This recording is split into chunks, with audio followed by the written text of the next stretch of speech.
नाम जप से यथार्थ जीवन जीने की कला मिलती है। उससे जीवन में परमार्थ सधने लगता है, परार्थ भी सधने लगता है। ऐसे साधक दूसरों को भी सद्प्रेरणा देकर उनको भी सफल जीवन जीने की प्रेरणा देते हैं। हतोत्साही कभी नहीं होते। नित्य प्रति गुरुदेव के चरण कमल की वंदना करते हैं तो उनके नेत्र कमल हम पर पड़ते हैं, तो उससे हमारे हृदय कमल खिलते हैं। जैसे दोपहर की संध्या में वो भजन गा रहे थे न, पीछे मुड़कर क्या देखे है, आगे बढ़ता चल, सफलता तेरे पथ चूमेगी, आज नहीं तो कल।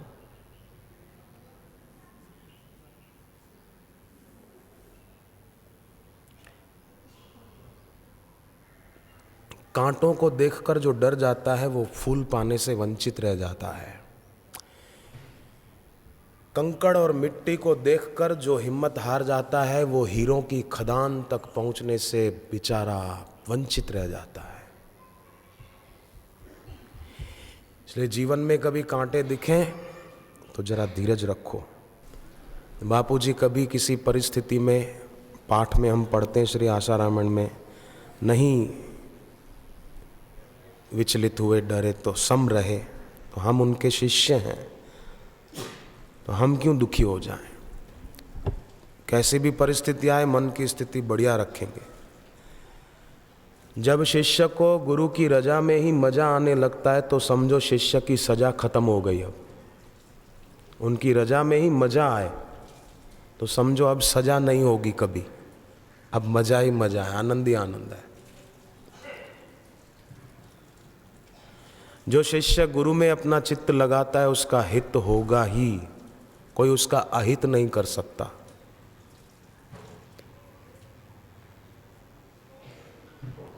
तो याद रहे सदा, मन में गम न रहे, मन में गम न रहे, पर सदैव सम रहे। वो व्यक्ति समझो गहराई से भजन कर रहा है, और ईश्वर को, गुरु को गहराई से भजने वाले भक्त को ऊंचाई जरूर प्राप्त होती है।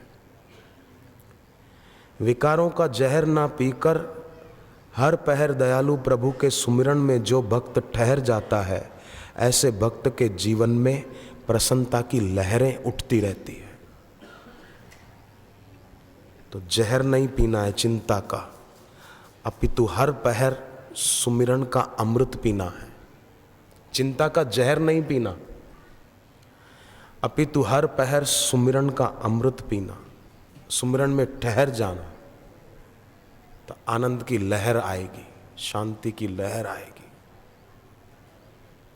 लहर क्या आएगी? शांति के सागर में ही निमग्न हो जाएगा, आनंदित हो जाएगा।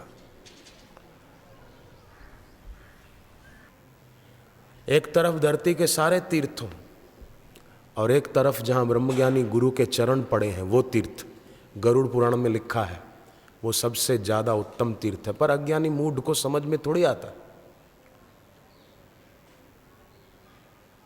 महापुरुष जब होते हैं तब सब लोग उनसे लाभ नहीं उठा पाते, परंतु बाद में जो लाभ नहीं उठा पाए वो लोग पछताते हैं बेचारे।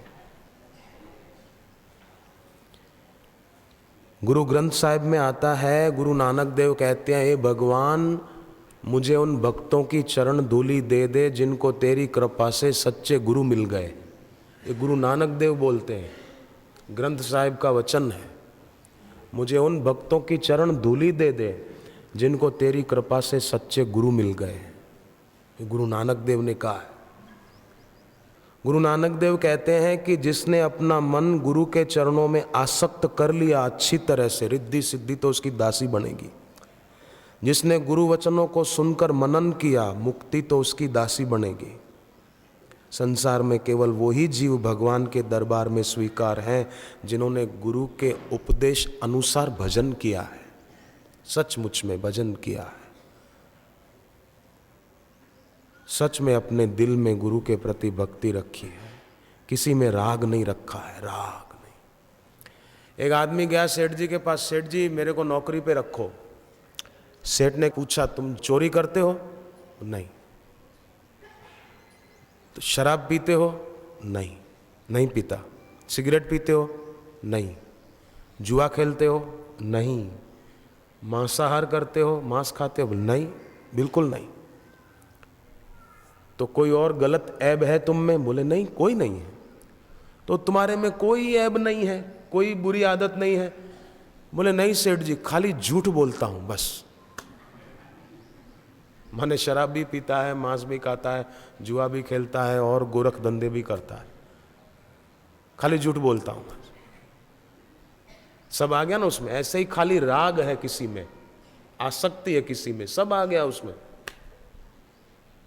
तो वो न हो, उसके लिए शिव जी कह रहे हैं गुरु स्तोत्रम में, बड़ा सुंदर पाठ।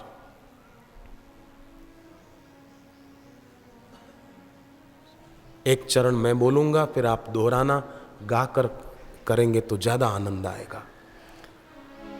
जीवात्मनं परमात्मनं दानं ध्यानं योगो ज्ञानं। जीवात्मनं परमात्मनं दानं ध्यानं योगो ज्ञानम्।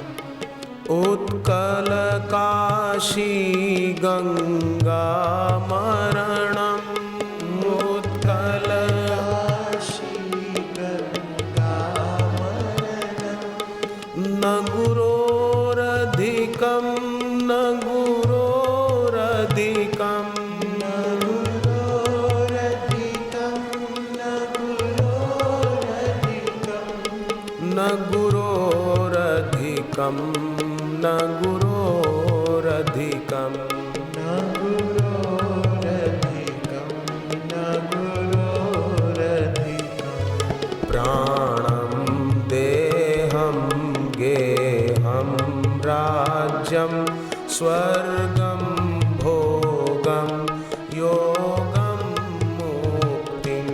प्राणं देहं गेहं राज्यं स्वर्गं भोगं योगं मुक्तिं। भार्याभीष्टं पुत्रं मित्रं। भार्याभीष्टं पुत्रं मित्रं। न गुरोरधिकं न गुरोरधिकं न गुरोरधिकं न गुरोरधिकं न गुरोरधिकं न गुरोरधिकं न गुरोरधिकं न गुरोरधिकं। वानप्रस्थं यतिविद्धर्मं पारमहंस्यं भिक्षुकचरितं। वानप्रस्थं यतिविद्धर्मं पारमहंस्यं भिक्षुकचरितं। साधो सेवां बहुसुख भुक्तिं। साधो सेवां बहुसुखभुक्तिं। न गुरोरधिकं न गुरोरधिकं न गुरोरधिकं न गुरोरधिकं न गुरोरधिकं न गुरोरधिकं न गुरोरधिकं न गुरोरधिकं।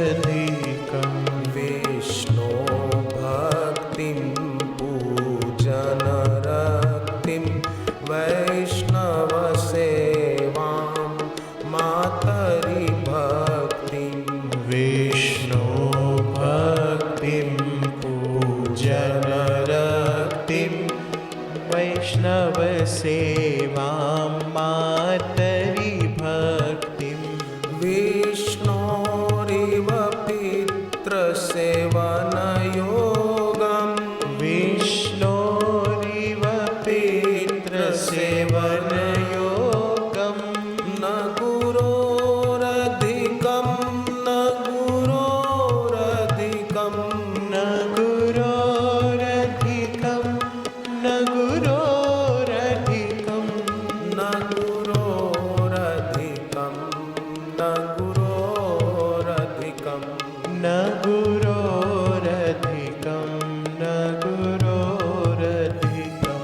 इसका अर्थ थोड़ा सा हम देखें, आप पुस्तक में देखिए कितना सुंदर अर्थ शिव जी कह रहे हैं कि जीवात्मा और परमात्मा का ज्ञान, दान, ध्यान योग, जगन्नाथपुरी, काशी या गंगा के तट पर मृत्यु, इन सब में से कुछ भी गुरुदेव से बढ़कर नहीं है।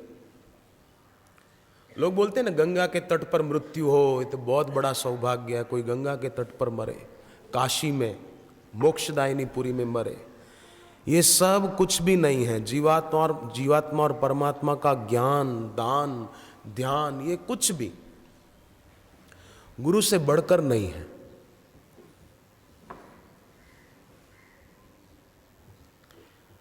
ध्यान और समाधि कोई कितनी भी लगा ले न, तो भी मन में छुपी हुई कामना का अंत नहीं हो सकता, नहीं हो सकता, नहीं हो सकता। अगर हो सकता, तप और ध्यान से वासना का अंत हो जाता, तो विश्वामित्र ने जो तपस्या की थी, किसी की ताकत नहीं है कि इतनी तपस्या करके दिखा दे। क्या ख्याल है? ठीक कह रहा हूं? विश्वामित्र जी ने जो तप किया, मैं नहीं मानता हूं कि किसी की ताकत हो ऐसा तप करके दिखा दे, परंतु फिर भी देखो मेनका ने क्या गड़बड़ कर दी। एक मेनका ने तप करने से, समाधि लगा लेने से कामना नहीं मिटती है, कामना मिटती है परमार्थिक सुख मिलने से। वासना तपस्या करने से मिट ही नहीं सकती, संभव ही नहीं है। मिट जाती तो भस्मासुर ने तपस्या की थी, शिवजी प्रकट हो गए। कैसा तप होगा कि शिवजी प्रकट हो गए, पार्वती जी प्रकट हो गई, परंतु पार्वती जी को देखकर प्रणाम करने की इच्छा नहीं हुई। भस्मासुर के मन में वासना जाग उठी और शिव जी को कहता है मुझे वरदान दो, मैं जिसके सिर पे हाथ रखूं वो भस्म हो जाए। कमाल है। क्या खाक तप किया इतने साल तपस्या करने के बाद यही मन में आया कि पार्वती जी को मैं पालूं, शिव जी के सिर पर ही हाथ रख दूं, शिव जी भस्म हो जाए तो पार्वती जी की शादी मेरे से हो जाए। ये तपस्या का फल। इसीलिए भगवान शिव जी खुद, अनुभव है शिव जी को भाई, भस्मासुर का कड़वा अनुभव हुआ शिव जी को। इसीलिए शिव जी कहते हैं कि ये तपस्या, ये ध्यान, ये कुछ भी गुरु से बढ़कर नहीं।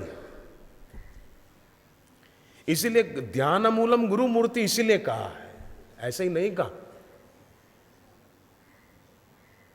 कई लोग करते हैं ध्यान।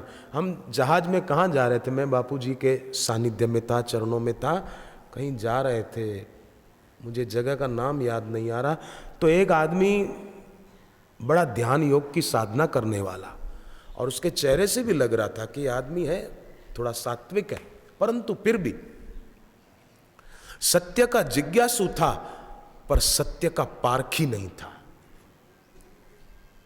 सत्य का जिज्ञासु जरूर था, उसको आत्म साक्षात्कार करने की ललक थी, परंतु सामने बापूजी बैठे थे, बात भी की पर पहचान नहीं पाया। क्या क्या किया ध्यान करके।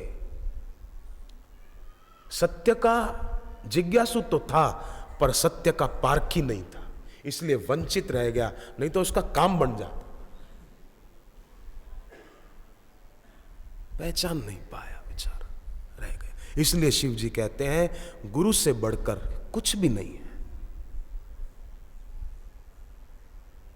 गुरु मेरे परमात्मा, तेरे दरस को तरसे आत्मा।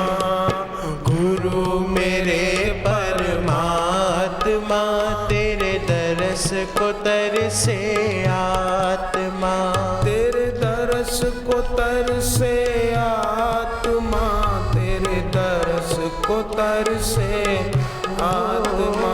तेरे दरस को तरसे आत्मा, तेरे दरस को तरसे आत्मा। गुरु मेरे परमात्मा, तेरे दरस को तरसे आत्मा। गुरु मेरे परमात्मा, तेरे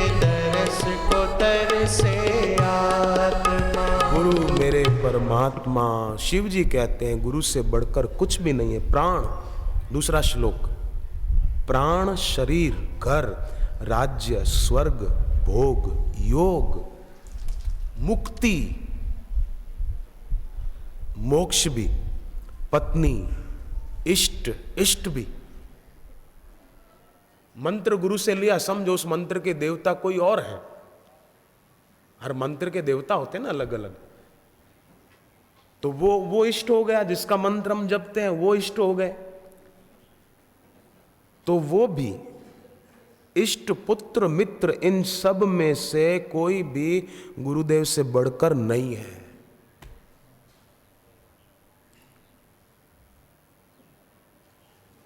शिव जी कह रहे हैं भाई, प्राण किसी को बहुत प्यारे हो, परंतु एक दिन तो प्राण शरीर से निकल ही जाएंगे। शरीर किसी को लगता हो कि मैं बहुत स्मार्ट हूं, मैं बहुत दिखने में सुंदर हूं, तो फिर भी पेड़ से पत्ता झरेगा कि नहीं झरेगा? आप बताओ। ये पेड़ पर हरे हरे पत्ते दिखते नहीं झरेंगे? ऐसे ही जवानी में जो हरे हरे खिले खिले दिखते हैं ना, वो भी झरेंगे। बेकार का अभिमान काहे करना, क्यों करना? तो शिव जी कहते हैं वानप्रस्थ धर्म, याति विषयक धर्म, परमहंस के धर्म, भिक्षुक के धर्म, याचक के धर्म, साधु सेवा रूपी ग्रस्त धर्म और बहुत से सुखों का भोग, चाहे आदमी कोई भी हो जाए भाई, वानप्रस्थी जीवन जी रहा है। कई लोग जीते हैं ना, हरिद्वार में फ्लैट लेके रहते हैं, वृंदावन में फ्लैट लेके रहते हैं, बद्रीनाथ में, कोई कहीं जाकर रहते हैं लोग कुछ दिन।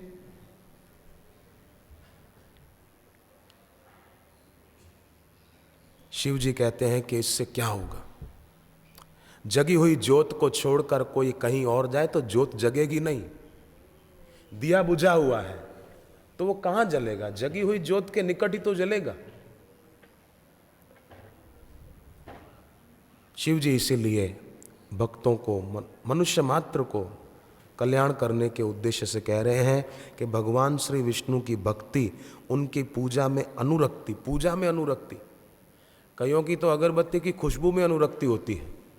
पूजा करने बैठेंगे ना तो पहले अगरबत्ती जलाएंगे, बोले सुगंधी अगरबत्ती है, बहुत बढ़िया, और भी 2-4 पैकेट ले आएंगे।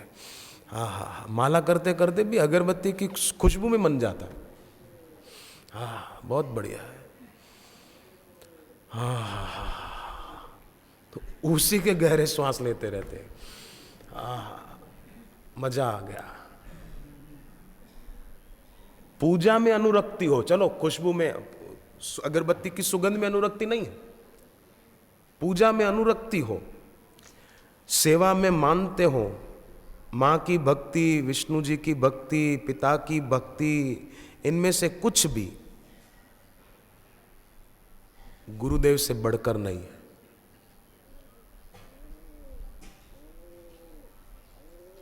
कितना सुंदर, कितना उत्कृष्ट ज्ञान ये शिव जी का है साधकों के लिए। अब अगला 5वां श्लोक भगवान शिव जी कहते हैं, प्रत्याहारम चेन्द्रिय जनम, प्रत्याहारम चेन्द्रिय जनम, प्रत्याहारम चेन्द्रिय जनम, प्रत्याहारम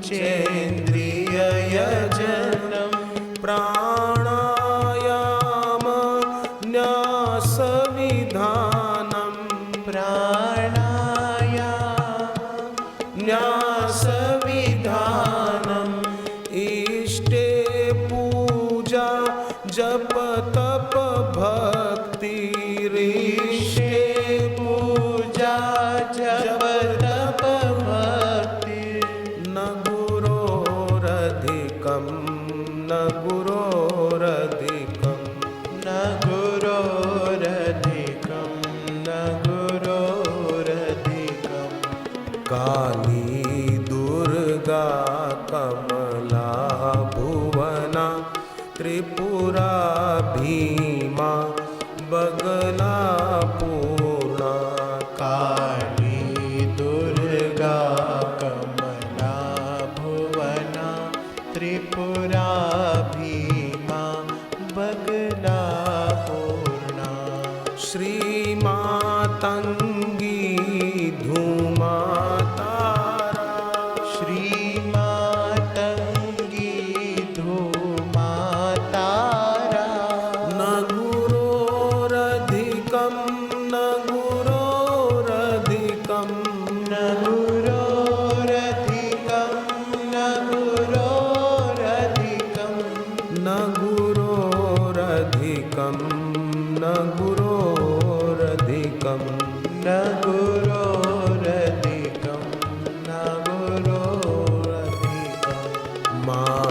मत्स्यं कौर्मं श्रीवाराहं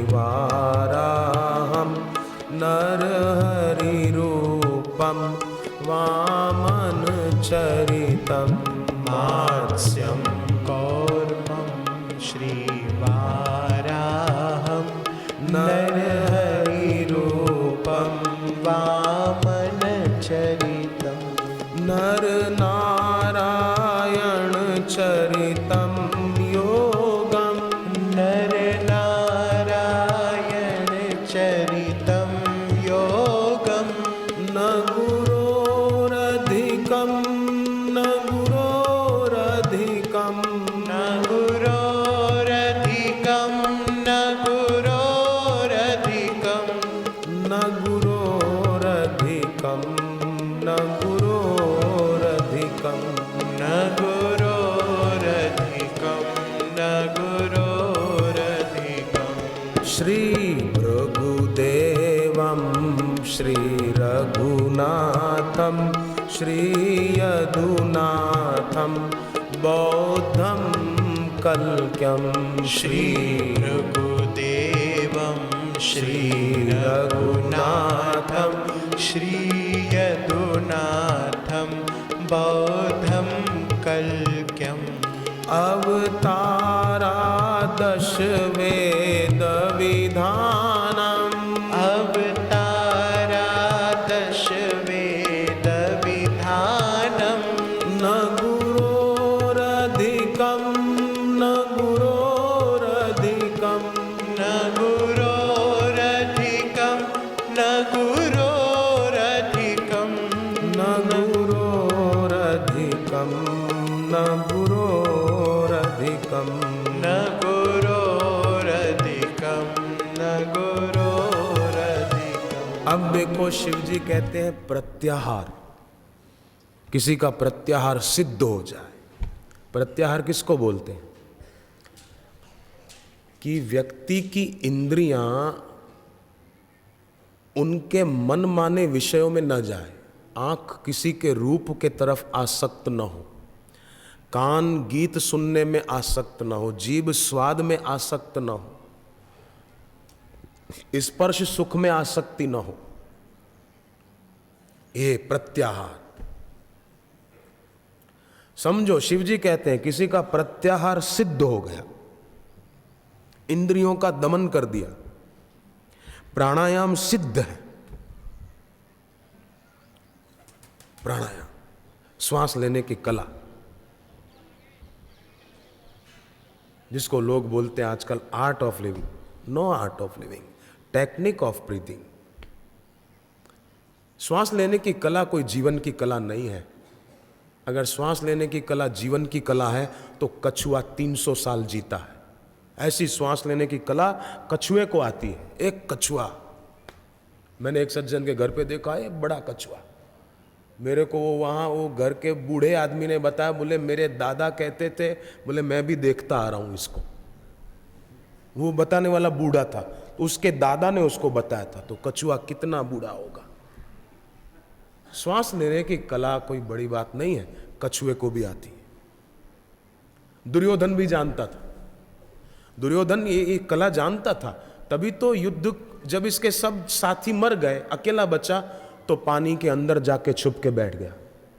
आप और हम बैठ सकते हैं? दुर्योधन बैठ जाता था पानी के अंदर, पानी ना तड़िए जिन बेसी जाए, ऐसा था दुर्योधन, है ना। श्वास को रोकने की कला।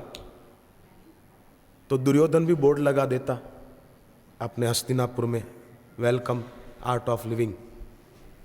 मेरा कोई किसी से विरोध नहीं है, ध्यान देना, मैं किसी के विरोध में नहीं बोल रहा हूं। मैं तो एक बात बता रहा हूं कि ये जीवन जीने की कला तो जिन्होंने जीवन का राज पाया है, जिन्होंने जीवन मुक्ति का अनुभव किया है, वही दे सकते हैं। बाकी मनोरंजन है, सब जगह मनोरंजन है। मनोभंजन तो कहीं कहीं होता है। तो शिव जी कहते हैं प्रत्याहार, इंद्रियों का दमन, प्राणायाम की विधि, न्यास विन्यास का विधान सब कोई जानता हो। अंगन्यास, करन्यास, हृदयादि न्यास, ये सब कोई व्यक्ति जानता हो। इष्ट की पूजा, जप, तपस्या, भक्ति, इनमें से कुछ भी गुरुदेव से बढ़कर नहीं। भक्ति माना जिसको आजकल लोगों ने भक्ति मान लिया, बस तिलक लगा दो, पूरा ये रंग दो, अंदर भले कोरा हो, अंदर भले खाली हो, ये बस इधर रंग कर दो।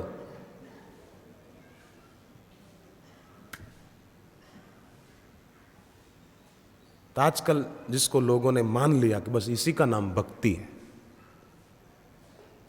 शिव जी कहते हैं गुरुदेव से बढ़कर ये कुछ भी नहीं है, चाहे प्रत्याहार हो, प्राणायाम की कोई हो।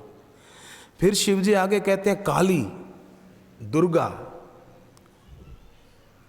काली, दुर्गा, लक्ष्मी जी, भुवनेश्वरी, त्रिपुरा सुंदरी, भीमा, बगलामुखी, मातंगी, धूमावती, तारा, ये सभी मात्र शक्तियां भी गुरुदेव से बढ़कर नहीं है।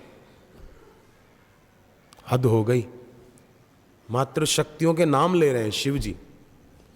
इन सब को देखा जाए तो गुरुदेव से बढ़कर नहीं है। फिर आगे शिव जी ने तो और आगे की बात कह दी। भगवान का मत्स्य अवतार, कच्छप अवतार, वराह अवतार, नरसिंह अवतार, वामन अवतार, नर नारायण का अवतार, उन अवतारों की लीलाएं, उनका चरित्र, उनका किया हुआ तप, वो गुरुदेव से बढ़कर नहीं है।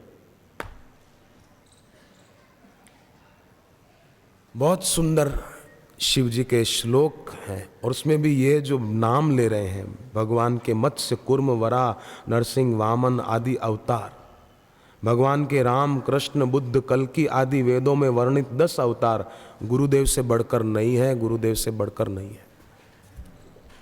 मुझे ये श्लोक बहुत अच्छे लग रहे हैं, भगवान के अवतारों के नाम जो आ रहे हैं। फिर से ये जरा 2 श्लोक पक्का कर लो। मात्स्यं कौर्मं श्रीवाराहं नरहरिरूपं वामनचरितं। मात्स्यं कौर्मं श्रीवाराहं नरहरिरूपं वामनचरितं। नरनारायणचरितं योगं। नरनारायणचरितं योगं। न गुरोरधिकं, न गुरोरधिकं, न गुरोरधिकं, न गुरोरधिकं, न गुरोरधिकं, न गुरोरधिकं, न गुरोरधिकं, न गुरोरधिकं। श्रीभृगुदेवं श्रीरघुनाथं श्रीयदुनाथं बौद्धं कल्क्यं। श्रीभृगुदेवं श्रीरघुनाथं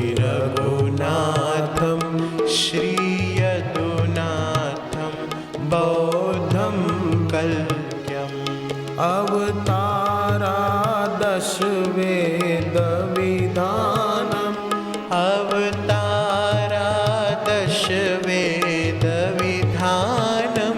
न गुरोरधिकं, न गुरोरधिकं, न गुरोरधिकं, न गुरोरधिकं, न गुरोरधिकं, न गुरोरधिकं, न गुरोरधिकं, न गुरोरधिकं। अब शिव जी 7 पुरियों के नाम ले रहे हैं और गंगा आदि तीर्थों के नाम दोबारा ले रहे हैं। 7 जो मोक्षदायिनी पुरियां हैं हमारे शास्त्रों में वर्णित, अयोध्या, मथुरा, माया, काशी, कांची, अवंतिका, इन पुरियों के नाम ले रहे हैं और कह रहे हैं गुरुदेव से बढ़कर ये मोक्षदायिनी पुरियां भी नहीं है। गंगा, काशी, कांची, द्वारा, माया, अयोध्या, वंती, मथुरा। गंगा, काशी, कांची,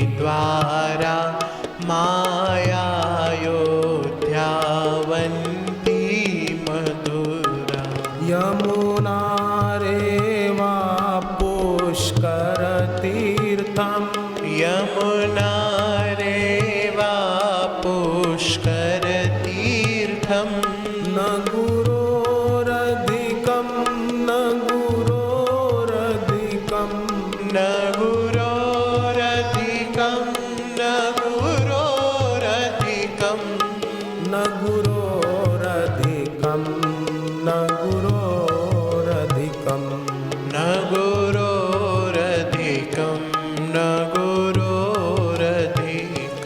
गोकुलगमनं गोपुररमणं श्रीवृन्दावन मधुपुररटनं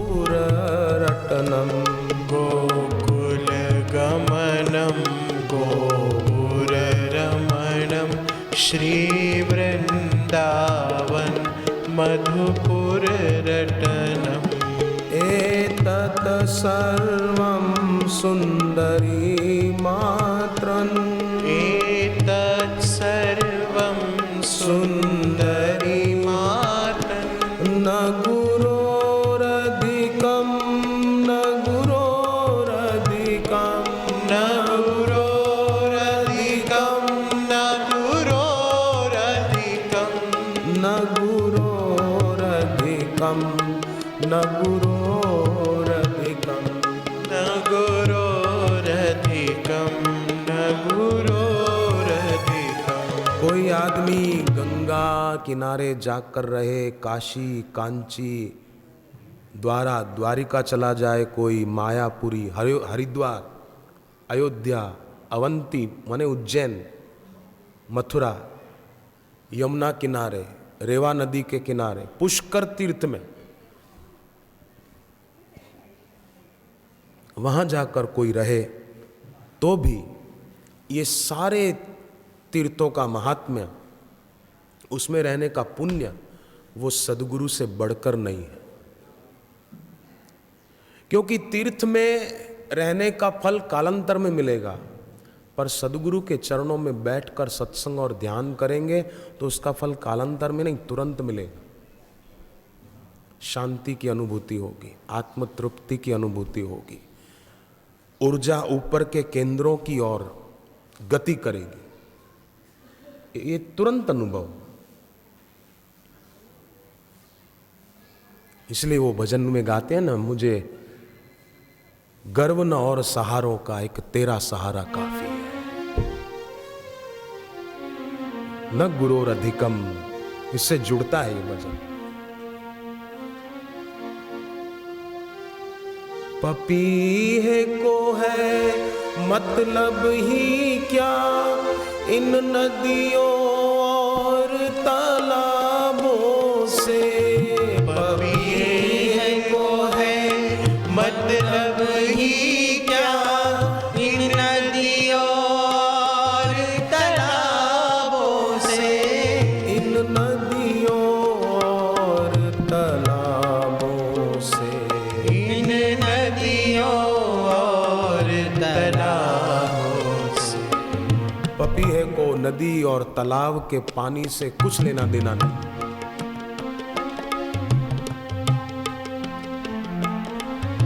पपीहे पक्षी को किसी का तीर लगा, सीधा गिरा गंगा जी में, उसने चोंच बंद कर ली कि कहीं मरते मरते गंगा का पानी मेरे मुंह में न पड़ जाए। मेरे मुंह में तो बादल से बरसता हुआ पानी ही गिरना चाहिए। लोग मरते हैं तो उनके मुंह में गंगा जल डालते हैं। पपीहा पक्षी गिरकर मर रहा था, गंगा में गिरा, चोंच बंद कर ली कि कहीं मेरे मुंह में गंगा का पानी न पड़ जाए। मेरे मुंह में तो बादल का पानी।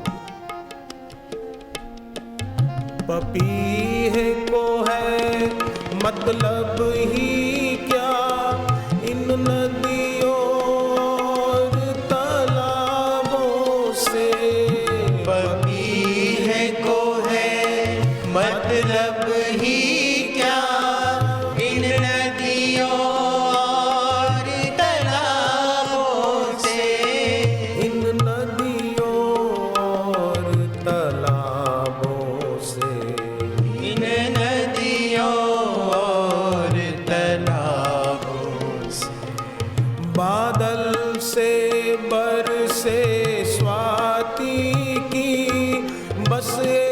कही धारा काफी है। बादल से बरसे स्वाति की बस कहीं धारा काफी है।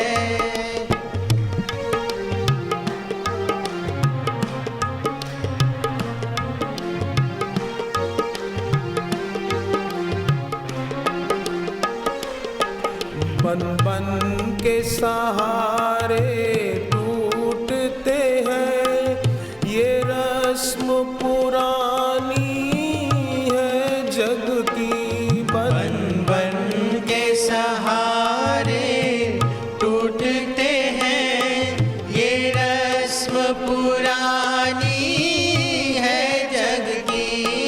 ये रस्म पुरानी है जग की।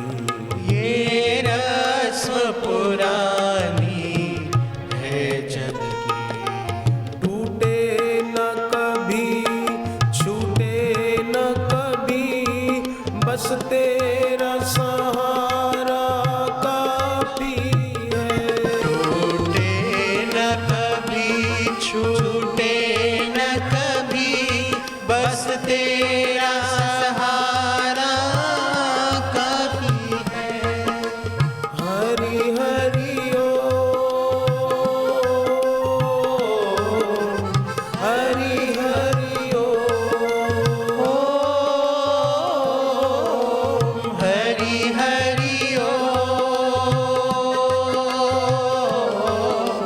हरि हरि ओम।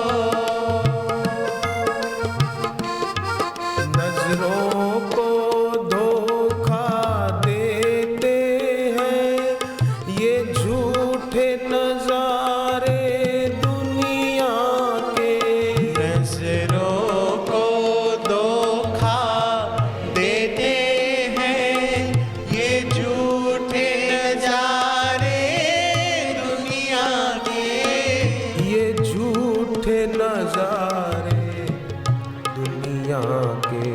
ये झूठे नजारे दुनिया के।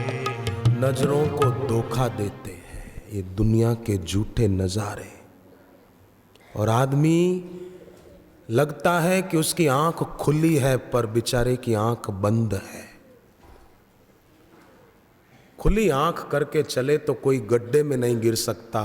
उसी प्रकार सचमुच में जिसकी आंख खुली हो, जो मोह की नींद में सोया नहीं है, तो वो ठोकर कैसे खाएगा।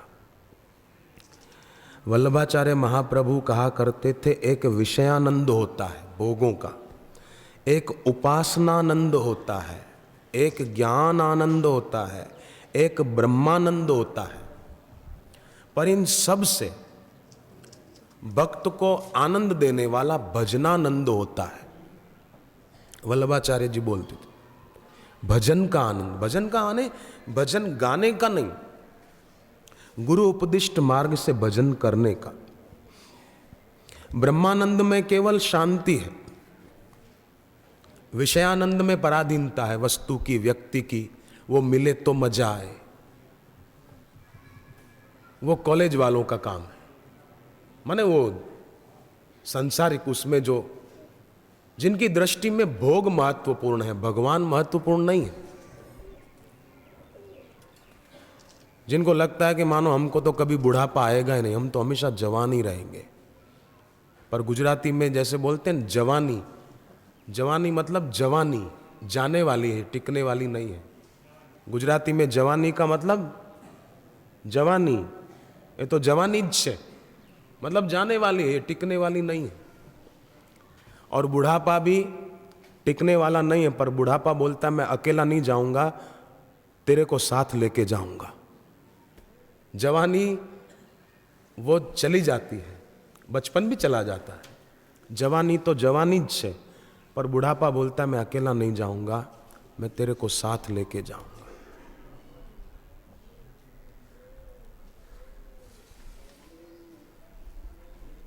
इसलिए भगवान कहते हैं, जरा मरण मोक्षाय माम आश्रित्य यतन्ति ये ते ब्रह्म तद्विदु कृत्सन अध्यात्मम कर्म चाखिलम।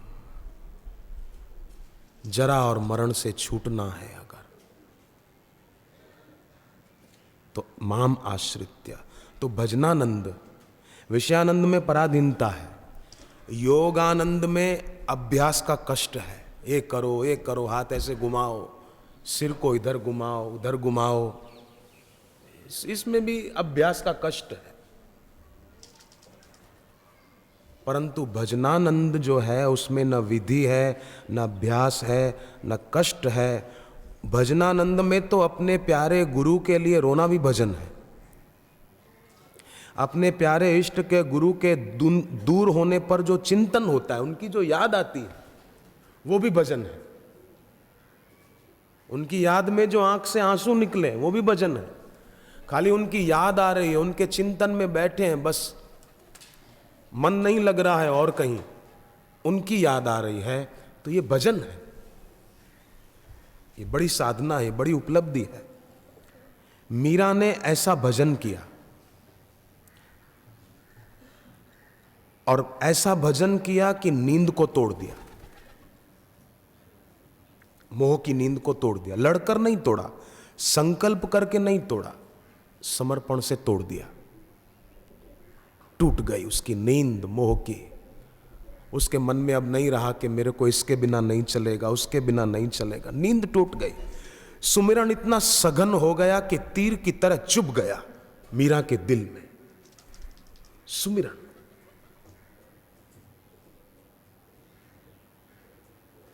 इतना सघन हो, हमारे जीवन में भी इतना सघन हो, तीर की तरह चुभ गया सुमिरन। तो नींद कैसे? नींद माने रात को नींद नहीं आती थी ऐसा नहीं, मोह की नींद नहीं। अब उसका सुख दूसरे के आश्रित नहीं रहा। जैसे पशु पक्षी खाने पीने और सोने में ही लगे रहते हैं ना, तो उनको हम बोलते पशु है। ऐसे ही जो मनुष्य खाना पीना घूमना फिरना फैशन करना मौज शौक करना उसी में लगे रहते हैं, वो भी उनकी गिनती में आते हैं। आपने देखा होगा देवी देवताओं के चित्र को।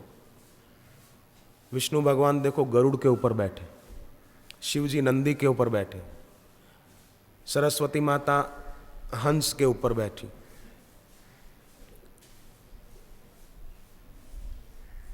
और देवी माँ दुर्गा माता वो सिंह के ऊपर शेर के ऊपर बैठी है ना। ये सबको पता है, चित्र देखे हैं, मंदिर में दर्शन किए हैं।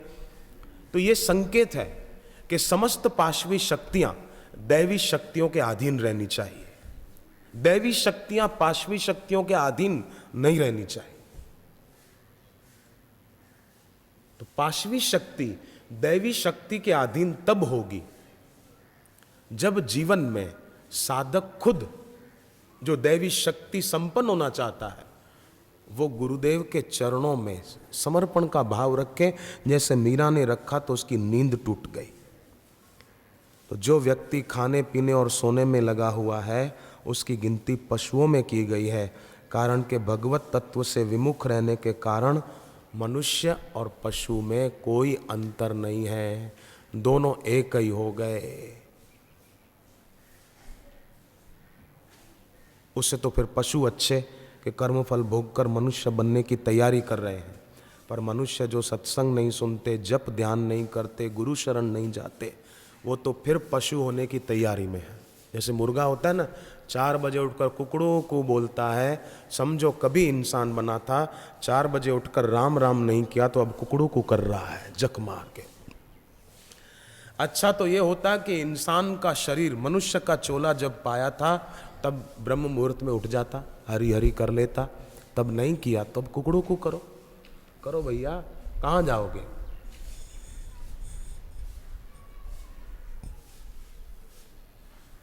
तो सावधान। मीरा कहती है सखी मेरी नींद नशानी हो, पिय को पंथ निहारत सिगरी रैन विहानी हो। मैंने अपने स्वामी की राह देखते देखते पूरी रात गुजार दी। माने स्वामी के सुमिरन में रात गुजार दी, माने अब अविद्या की रात, अविद्या का अंधेरा नहीं। रात को अंधेरा होता है ना अवनी पर, अब मेरे जीवन में मानो अंधेरा नहीं है। मीरा ने कहा मैंने और कुछ नहीं किया, केवल मैं उनकी राह देख रही हूं। केवल मैं उनका रास्ता देख रही हूं कि वो कब आएंगे, वो कब आएंगे, वो कब आएंगे। सखी मेरी नींद नसानी हो, पिय को पंथ निहारत सिगरी रैन बिहार। पूरी रात बीत गई, इतना सुमिरन सघन हो गया। फिर मीरा कहती है, सब सखियन मिली सीख दई, सब सहेलियों ने मिलकर मुझे सीख दी कि छोड़ दे, इतनी साधना अच्छी नहीं, इतना सुमिरन अच्छा नहीं, लोग कहते हैं कि मीरा बावरी हो गई है, छोड़ दे। सब सखियन मिली सीख दई, सब सहेलियों ने मिलकर मुझे सीख दी, पर मन एक न मानी हो। मैंने उनकी एक भी नहीं मानी। जो उल्टी सीख दे ना, उनकी सीख माननी नहीं चाहिए, और गुरु की सीख कभी ठुकरानी नहीं चाहिए। गुरु की सीख रूपी सुरमे को जो अपने आंख में डाल देता है ना, उसकी आंखें बढ़िया हो जाती है। सुरमा कभी कभी आंख में लगाते तो आंख के लिए अच्छा रहता है ना, ऐसे गुरु की सीख रूपी सुरमे को अपने आंख में डाल दे। गुरु की सद शिक्षा रूपी सुरमा जो अपनी आंख में लगाएगा, वो हर काम में सुखी। अभी नहीं वो बहन का अनुभव सुना, उनके बेटे को तकलीफ थी, वो सब ठीक हो गया, बढ़िया हो गया। और भी एक दो साधकों ने बताया था दोपहर की संध्या के बाद। तो संसार में ऐसी सीख देने वालों की कमी नहीं है, आपको भी मिलेंगे। क्यों जाते हो सत्संग में, क्या मिलेगा? ये कोई उम्र थोड़ी है आश्रम में जाने की, ये कोई उम्र थोड़ी है सत्संग में जाकर बैठने की। पागल हो गए हो क्या? तो आप उनको बोलना, पागल मैं नहीं हूं, पागल तुम हो, जो तुम नहीं चल रहे हो। जिसके लिए जन्म मिला वो काम करने की तुम्हारी तैयारी नहीं। हम तो समझदार हैं, तुम पागल हो।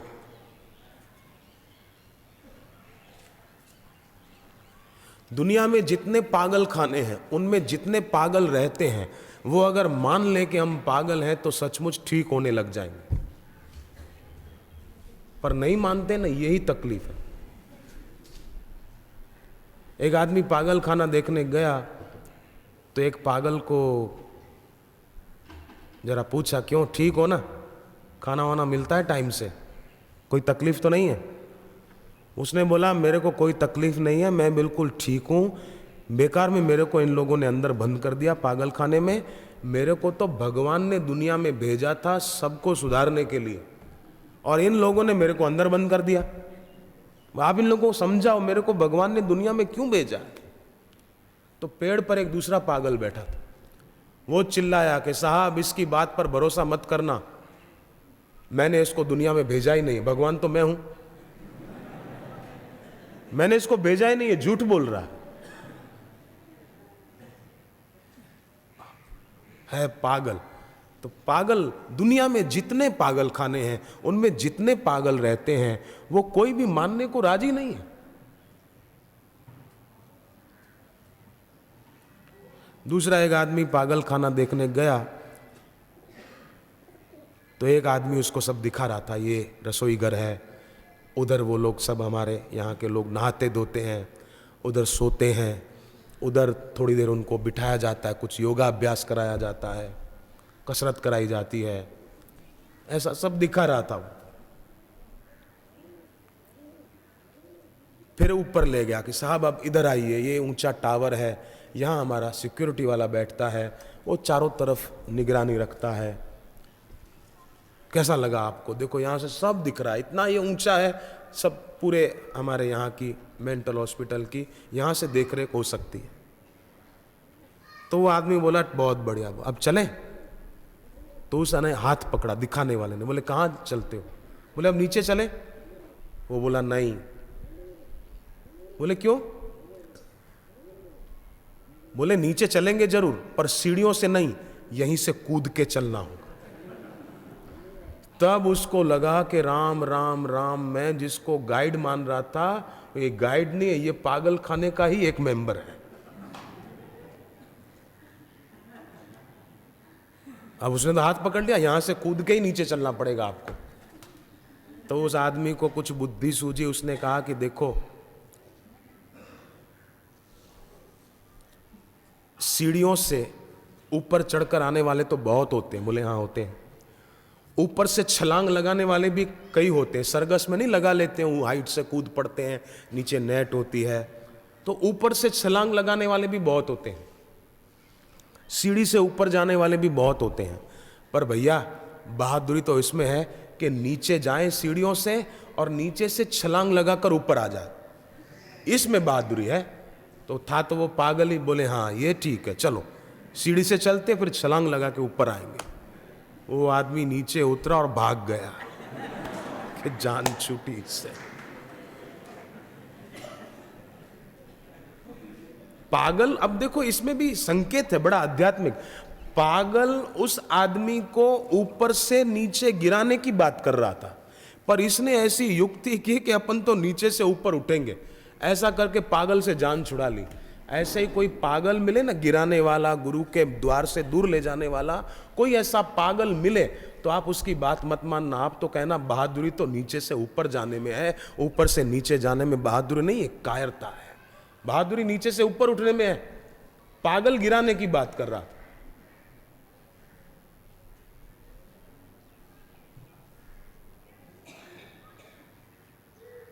ऐसे से सावधान रहना होगा। सोए हुए लोगों के साथ समझदार बने रहने में भी दुर्भाग्य है। जो सोए हैं मोह की नींद में, उनके साथ, उनके बीच बड़ा अक्ल वाला कहलाना ये दुर्भाग्य। उनकी संगति छोड़ दी जाए।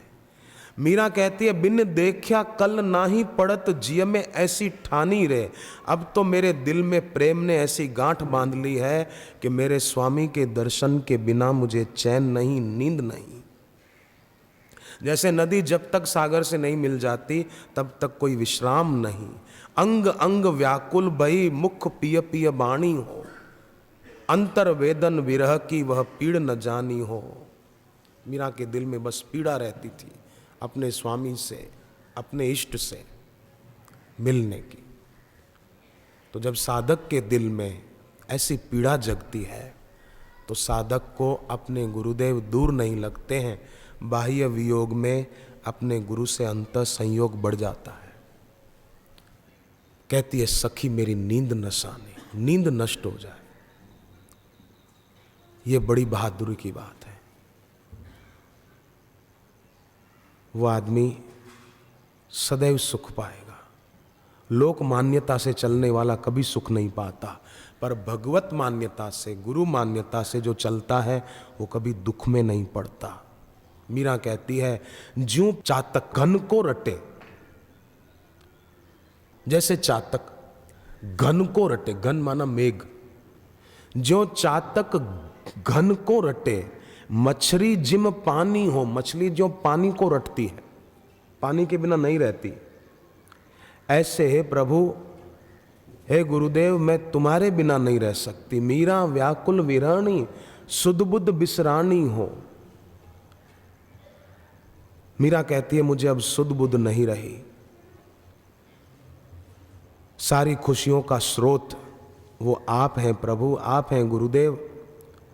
डारी गयो मनमोहन फांसी, मनमोहन मेरे गले में एक ऐसी फांसी डाल गया कि मैं बुला बुला कर मरी जा रही हूँ।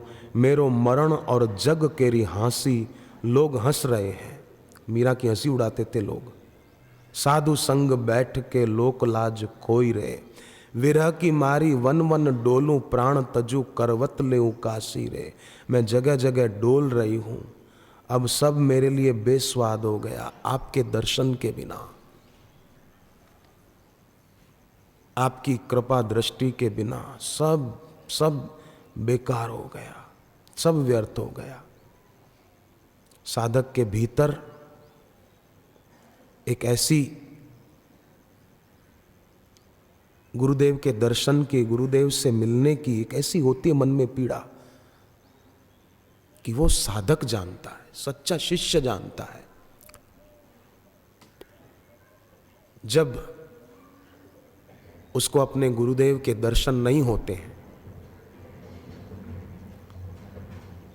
तो उसके दिल में जो वेदना होती है उससे उसके पाप नष्ट हो जाते हैं, उसकी चिंताएं नष्ट हो जाती है। और उसके दिल की भावना वो गुरु को जाकर छू लेती है। जैसे विश्वामित्र जी ने राम जी को कहा कि ये जो शिला है नारी के आकार की, ये अहिल्या है, गौतम ऋषि की पत्नी है, इसको श्राप मिला है,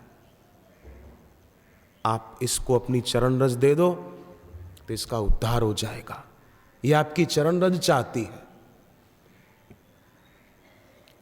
गौतम नारी श्राप वश उपल देह धरि धीर, चरण कमल रज चाहती, कृपा करो रघुवीर।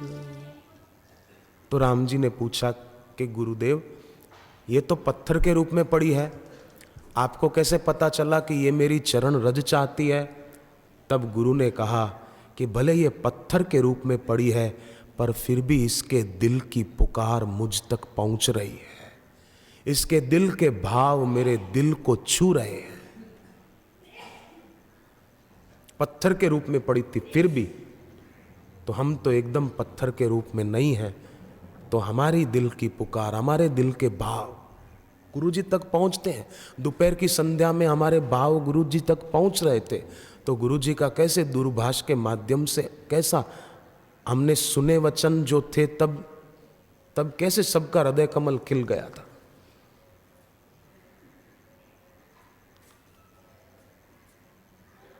तो मैं मानता हूं कि सबके दिल में प्रेम होता है। इस द्वार पर सब क्यों आते हैं?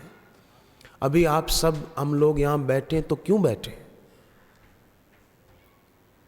गुरुदेव के लिए बैठे हैं।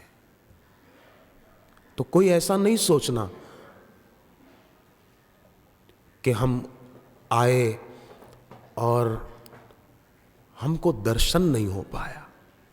कि किसी को ऐसा हो, पर मैं सच कहता हूं, हम भले उनको न देख पाए, पर उनकी दृष्टि से हम छुपे नहीं रह सकते।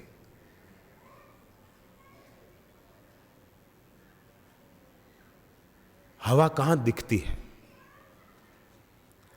हवा दिखती है? नहीं दिखती है।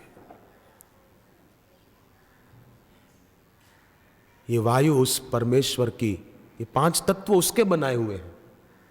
उसके बनाए हुए एक तत्व में वायु है। जब वो हमको नहीं दिखती, तो उसका रचयिता, उसको बनाने वाला, मानवों के लिए उसकी रचना करने वाला ईश्वर, वो न देखते हुए भी हमको देखे, न दिखते हुए भी हमको देखे। अभी मैं कुछ नहीं बोलूं, इधर चुप रहूं, कुछ सुनाई नहीं देता।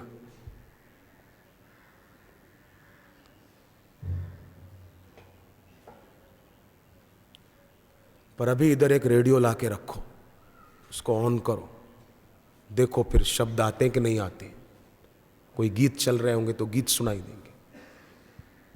तो क्यों? रेडियो कहां से लाके सुनाता? कहीं से लाके नहीं सुनाता। गीतों के शब्दों के तरंग यहां से अभी भी गुजर रहे हैं, रेडियो पकड़ के सुना देता है। साधन चाहिए। उसी प्रकार गुरु भक्ति रूपी साधन चाहिए। तो जो अदृश्य होकर हमको घेरे हुए हैं, ईश्वर प्राप्त गुरु, वो हमको अदृश्य होकर भी घेरे हुए हैं, भले दिखते नहीं, वो उपस्थित हैं अनुपस्थित होकर। शब्दों पर थोड़ा ध्यान देना, ये वो अनुपस्थित हैं, उपस्थित हो, अदृश्य होकर हमको घेरे हुए हैं। रेडियो चाहिए तो शब्दों को पकड़ेगा, ऐसे ही ऐसा साधन चाहिए। हरि व्यापक सर्वत्र समाना, प्रेम ते प्रगट हो ही मैं जाना। एक लड़की का एक्सीडेंट हो गया, मां के साथ थी वो।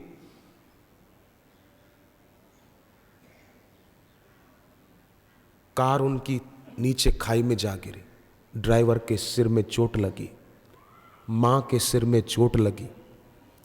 ड्राइवर को और माँ को होश नहीं था। लड़की अकेली 12-13 साल की, पर दीक्षा ली हुई थी, गुरु मंत्र जपती रहती थी। रात के 11:15 बजे थे, एक्सीडेंट हुआ था। कहीं से आ रहे थे डोंबिवली बॉम्बे के तरफ।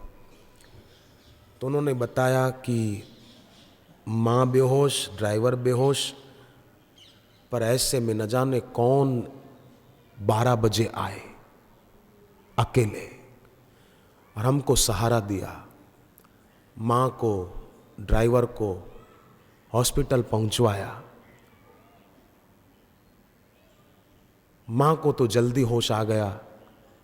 माँ और हमको पहुंचाने वाले को धन्यवाद दें, इतने में तो वो अदृश्य हो गए, दिखे ही नहीं। कैसे कहाँ चले गए हमने बहुत ढूंढा, पर फिर मिले नहीं। ऐसा उनको अनुभव हुआ। तो अदृश्य हमको घेरे हुए है। हम न देख पाए तो हमारी कमजोरी, हमारी कमी, पर वो हमसे दूर नहीं हो सकते। हम उनको भूल सकते हैं, पर हम उनसे भिन्न नहीं हो सकते हैं। अगर हम दृढ़ता से उनका सुमिरन ध्यान करें तो उनकी कृपा की अनुभूति हो सकती है, उनकी उपस्थिति की अनुभूति हो सकती है। हरि ओम।